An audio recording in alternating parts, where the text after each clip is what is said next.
Siyempre. Sige na. Ako na. Sige na. Balik na ako na sa judge's table. Go! Ganda. Cute. Add to cart. Kain ka ng kain dyan, ha? Sarap. Gutom na gutom? PG? Hindi ako magutom din, ma. Bato? Ganda mo. Winner na tayo, no? Okay na. May chika kami sa'yo. Ha? Uy, Mars, nakakaloka ha. Eh, kaibigan naman pala ni Esther, yung reigning queen. Eh, diba isa sa mga judge yun? Ha? Ang daya nun. Ano ba yan? Excuse me. Ikaw, chismosa ka ha? Akala mo hindi kita narinig? Palibasa kasi, wala kang kaibigan na maganda. Lahat pangit. So, tignan na lang natin kung makabog pa ng kaibigan mo yung gown ko.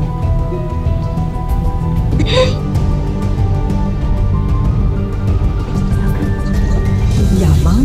Sarap. Kapag nito, no? Uy, totoo nga. Mas maganda talaga yung gown niya kaysa sa akin. Okay lang kasi to eh. Dami kasing kakilala ni Esther kaya nakahanap ng mamahaling gown.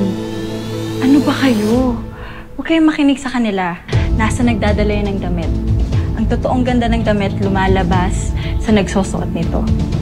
Tsaka pag nasa stage ka, alalahanin mo yung tatay mo ha. Na ginagawa mo to para sa pagpapagamot niya. Para lalo kang kuminang tetet. Yes! No, ma. Tumaganda na. Mas maganda ka naman. Kiri lang yan.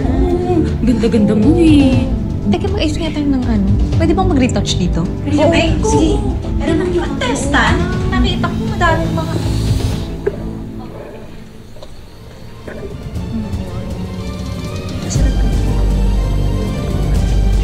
Gawin na natin yung plan. Oo, para sigurado na talaga yung pagkatalo ng tetet mo yan.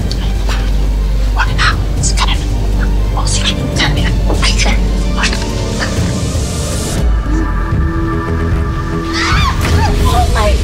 Uy, ano yan? Ano naman, Berta? Huwag ka nang mag-sorry na pag-sorry. Hindi mo naman kasalanan na napagtama na itong basurahan niya ang damit ni Tetet. Ano nga talaga kayo, no? Gitero na nga kayo. Hindi pa kayo marunong lumaban ng patas.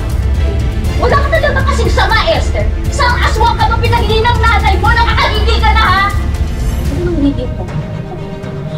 Tetet, kung ako sa'yo, uwi na lang ako para maglaba. Hanakin ko yung gown mo na may mancha. Go. Excuse me. Kainis! Ano ka na? Ha? Wala siyang pamunas. Wipes or tissue? Alam ka pamunas?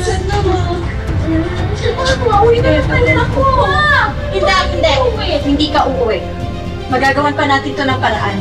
Halika sa CR, tanggalin natin naman siya. Teka na. Sige, Aya ha. Kaya natin siya. Antayin namin kayo.